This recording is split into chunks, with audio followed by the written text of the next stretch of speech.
Hello friends, আজকে আমরা class 11-এর এনসিইআরটির first chapter the living world পড়বো এবং এনসিইআরটি লাইন বাই লাইন এটা আমরা আজকে পড়বো এবং পড়ার পর আমরা এটার নোট কীরকমভাবে পড়তে হবে সেটাও আমরা আজকে জেনে নেব। তাহলে শুরু করছি দ্য লিভিং ওয়ার্ল্ড। এটা আমার first lecture. How wonderful is the living world, মানে আমাদের যে লিভিং ওয়ার্ল্ডটা আছে সেটা কত আশ্চর্যজনক। The wide range of living type is amazing. লিভিংসের যে প্রশস্ত পরিসীমাটা আছে, লিভিংয়ের বিভিন্ন যে প্রশস্ত পরিসীমাটা আছে সেটা হচ্ছে অ্যামেজিং, আশ্চর্যজনক। দ্য এক্সট্রাঅর্ডিনারি হ্যাবিটেট, কিছু অসাধারণ বাসস্থান ইন হয়েছে যা আমরা উই ফাইন্ড লিভিং অর্গানিজেশন আমরা খুঁজে পাই। বি ইট কোল্ড মাউন্টেন্স খুঁজে পাই, ঠিক আছে, ডিসিডুয়াস ফরেস্ট খুঁজে পাই, ওশিয়ান খুঁজে পাই, fresh water lakes, desert, hot spring, এগুলো আমরা সবাই কি খুঁজে পাই। কিছু এক্সট্রাঅর্ডিনারি হ্যাবিটেট যা আমরা লিভিং অর্গানিজেশনে দেখতে পাই।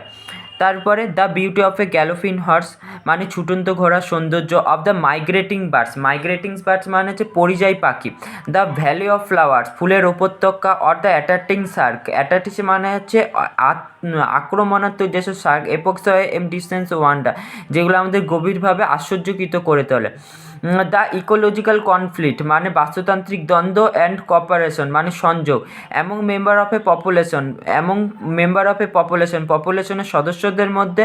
And among population of a community, অর্থাৎ কমিউনিটির একটা নির্দিষ্ট, মানে ধরো দুটো গোষ্ঠী আছে, দুটো গোষ্ঠীর মধ্যে সংযোগও হতে পারে, আবার দ্বন্দ্ব হতে পারে, আবার একটা পার্সনের মধ্যে সংযোগও হতে পারে, দ্বন্দ্ব হতে পারে। among member of a population of a community, or even the molecular topic inside a cell make us deeply reflect, এবং সেলের ভিতরে যে বিভিন্ন অনুপরমাণে যে চলাচল সেগুলো আমাদের কি গভীরভাবে গভীরভাবে আমাদের রিফ্লেক্ট করে, আমাদের ভাবিয়ে তোলে। হোয়াট ইনডিড লাইফ, জীবনের প্রয়োজনীয়তা কী। দিস কোশ্চেন, এই প্রশ্নটির হ্যাজ টু ইমপ্লিসিট, এই প্রশ্নটির কি দুটো অন্তর্নিহিত মানে আছে। The first is a question, প্রথমটা কোশ্চেনটা হচ্ছে টেকনিক্যাল দিক থেকে। The first question has two implicit questions. The first is a technical দিক থেকে, and she can say what the living and opts to the non living. প্রথমটা হচ্ছে technical দিক থেকে খুঁজে পাওয়ার চেষ্টা করে, একটা হচ্ছে লিভিং কি, আরেকটা হচ্ছে নন লিভিং কি। অ্যান্ড সেকেন্ড, দ্বিতীয়টি হচ্ছে ফিলোসফিক্যাল ওয়ান। ফিলোসফিক্যাল মানে হচ্ছে তোমার ফিলোসফিক্যাল দিক থেকে। And seek answer what the purpose of life, জীবনের প্রয়োজনীয়তা কী। অ্যাজ সায়েন্টিফিক, বিজ্ঞান হিসাবে we shall not attempt answering the second question, বিজ্ঞান হিসাবে আমরা দ্বিতীয় প্রশ্নের উত্তর দিতে পারবো না। We will try to reflect on what is living, আমরা ভাবার চেষ্টা করি যে লিভিং কী, হোয়াট ইজ লিভিং কী। When we try to define living, যখন আমরা লিভিং কী সেটাকে আইডেন্টিফাই করার চেষ্টা করি। উই কনভার্সনালি, প্রচলিতভাবে, look for distinctive characteristic exhibited by living organisation, কিছু স্বতন্ত্র বৈশিষ্ট্য আমরা লিভিং অর্গানাইজেশনে খুঁজে পাই। তোমরা দেখতে পাচ্ছ হোয়াট ইজ লিভিং কি। When we try to define living, যখন আমরা লিভিং কি। We conventionally look for distinctive characteristic, যখন আমরা ট্রাই করি মানে লিভিংটা কি সেটাকে বোঝার ট্রাই করি। উই কনভার্সনালি, প্রচলিতভাবে, আমরা কিছু লুক ফর ডিস্টিংটিভ, কিছু স্বতন্ত্র বৈশিষ্ট্য লিভিং অর্গানাইজেশনে খুঁজে পাই। কী কী খুঁজে পাই? গ্রোথ খুঁজে পাই, রিপ্রোডাকশন খুঁজে পাই, অ্যাবিলিটি টু সেন্স এনভায়রনমেন্ট, মানে পরিবেশের যে সাড়া দেওয়ার ক্ষমতা। And Mount a suitable response, যার ফলে একটা কি সুন্দর রেসপন্স আমাদের এই মাইন্ডে আসে।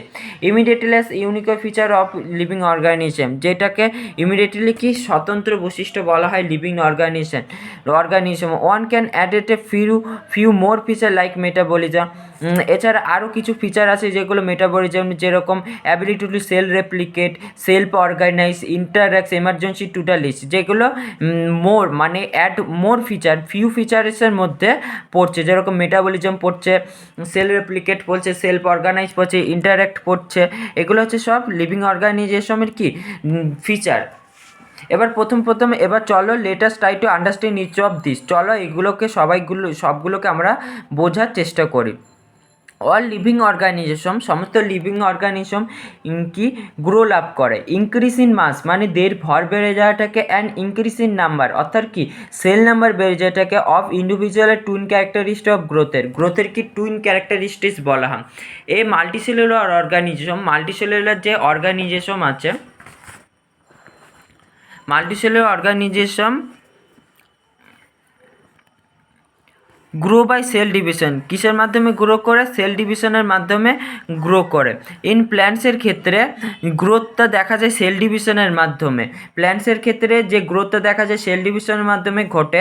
Continuously thought out their life span, মানে তাদের পুরো জীবন সারা জীবন ধরে ঘটতে থাকে। ইন অ্যানিমেলসের ক্ষেত্রে কি দিস গ্রোথ ইজ সিন অলে, অ্যানিমেলসের ক্ষেত্রে এই ধরনের গ্রোথ দেখা যায় একটা নির্দিষ্ট বয়স সীমা পর্যন্ত। হাউ এভার যাই হোক, সেল ডিভিশন ঘটে occurs in certain tissue to replace lost cell, মানে যেখানে সেল ডিভিশন ঘটে কিছু নির্দিষ্ট টিস্যুতে। অ্যানিমেলসের ক্ষেত্রে কি সার্টেন এজ, মানে একটা নির্দিষ্ট বয়স সীমা পর্যন্ত যাওয়ার পর থেমে যায়। আমাদের যে বৃদ্ধিটা সেটা একটা নির্দিষ্ট বয়সসীমা যাওয়ার পর থেমে যায়। হাউএভার যাই হোক, সেল ডিভিশন ঘটে অকার্স ইন সার্টেন তবে কিছু নির্দিষ্ট টিস্যুতে কিন্তু সেল ডিভিশন ঘটতে থাকে। যেখানে রিপ্লেস লট সেল, অর্থাৎ সেলটা যেখানে নষ্ট হয়ে যায়। Unicellular organism grow by cell division, unicellular organism kiss মাধ্যমে গ্রো লাভ করে? সেল ডিভিশনের মাধ্যমে। ওয়ান ক্যান ইজিলি অবজার্ভ, একজন অবশ্যই অবজার্ভ করতে পারবে ইনভিট্রো কালচার পদ্ধতিতে by simply counting the number of cell under the microscope, অর্থাৎ সাধারণভাবে একজন সহজেই ইনভিট্রো কালচার মানে হচ্ছে টেস্ট টিউবের মাধ্যমে সেল নাম্বার যেটা সেটাকে গণনা করতে পারবে। ঠিক আছে, unicellular অর্গানিজমে।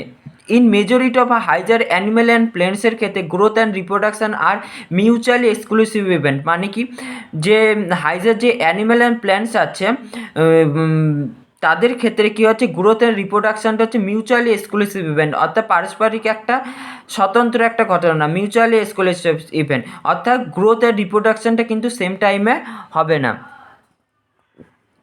One must remember that increase in body mass, যদি দেহের ভর বেড়ে যাওয়াটাকে কনসিডার করা হয় গ্রোথ হিসাবে, নন লিভিং অবজেক্ট যারা আছে also grow if we take increase in body mass criterion for non living object grow লাভ করে। ঠিক আছে, যদি দেহের ভর বেড়ে যাওয়াটাকে আমরা গ্রোথ হিসাবে ধরি, গ্রোথের মানদণ্ড হিসাবে ধরি ভর বেড়ে যাওয়াটাকে। Object mountains, boulder, sand mound মানে পর্বত যে বুলডার্স আছে, তারপর সেন্ট বালির পাহাড়, এগুলো সবাই কি তাহলে গ্রো লাভ করে। হাউএভার যাই হোক, this I kind of growth, এই ধরনের গ্রোথ দেখা যায় এক্সিবিট বাই নন লিভিং অবজেক্টের ক্ষেত্রে is accumulation of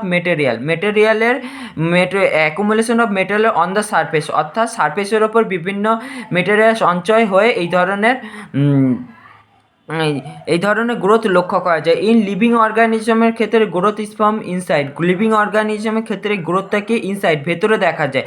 growth therefore can not be a taken a defining property of living organisation, growth তাই নেওয়া যায় না ডিফাইনিং, অর্থাৎ স্বতন্ত্র বৈশিষ্ট্য হিসাবে নেওয়া যাবে না। condition under which it can be observed in all living organism have to be explained, and then we understand that it is a characteristic of living system. Condition কি যে এরকম একটা বৈশিষ্ট্য হতে হবে যেটা একমাত্র লিভিং অর্গানিজমের ক্ষেত্রেই দেখতে পাবো। ঠিক আছে, and then we understand that it is a characteristic of living organism, যেটা দেখে আমরা বুঝতে পারবো যে এটা living organism. A dead organism does not grow, মানে মৃত প্রাণীরা কখনো বৃদ্ধি লাভ করে না। এরপর আমরা চলে আসো নোট দেখে নেবো, এবং তোমাদের যা যা সমস্যা তোমরা আমাকে কমেন্টের মাধ্যমে জানাবে, আমি তোমাদের সবাইকে নোট দেওয়ার চেষ্টা করব। এই দেখো চলে আসো, ফার্স্টে হচ্ছে লিভিং ওয়ার্ল্ড কী বলছে? লিভিং ওয়ার্ল্ডে বেসিক ইন্ট্রোডাকশান আমরা কী পড়েছিলাম? অ্যারাউন্ড আর ডাইভার্সিটি দেখতে পেয়েছিলাম, forest, mountain, river, horse, plant, এগুলো আমরা দেখতে পেয়েছিলাম। হোয়েন ইউ অবজার্ভ, যখন এগুলো দেখেছি সাম লিভিং দেখতে পেয়েছি এবং সাম নন লিভিং দেখতে পেয়েছি, তাই তো। এরপর চলে আসো what is meaning is living কী? Living is define through feature, লিভিংকে কিছু ফিচারের সাথে আমরা ডিফাইন করেছি, দেখে না, growth, reproduction, metabolism, consciousness, cellular organism interaction, এইগুলোর সাহায্যে। এরপর গ্রোথে পড়েছি, গ্রোথে টুইন ক্যারেক্টারিস্টিক্স দেখতে পেয়েছি, increase in number of cell and increase in mass, twin character হিসাবে। ইউনিসেলুলারের ক্ষেত্রে গ্রোথটা কি? ইউনিসেলুলারের ক্ষেত্রে সেল ডিভিশন এবং সেল গ্রোথ, যেটা গ্রোথ অ্যান্ড রিপ্রোডাকশান হচ্ছে সেম থিং, এটা আমরা রিপ্রোডাকশানে গিয়ে বুঝতে পারবো। মাল্টিসেলুলারের ক্ষেত্রে growth, the cell growth and cell division responsible for growth and reproduction is not inclusive event. ঠিক আছে, তোমাদের যদি কারো নোট লাগে তাহলে আমাকে নিশ্চয়ই কমেন্টে জানিও, আমি তোমাদের সবাইকে নোট দেওয়ার ব্যবস্থা করব। Thank you so much.